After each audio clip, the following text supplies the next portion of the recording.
In this video, I'm gonna show you how to change ringtone on your iPhone. Let's go to the settings, search for sounds and haptics. Let's scroll down, you can see ringtone. Click on it. Now if you scroll down, you can see a lot of ringtones. You can select any one of them.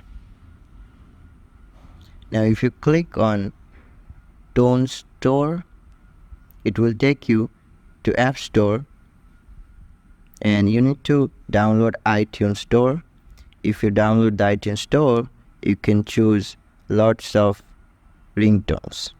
You can download any ringtone you want. So this is it. Thank you for watching.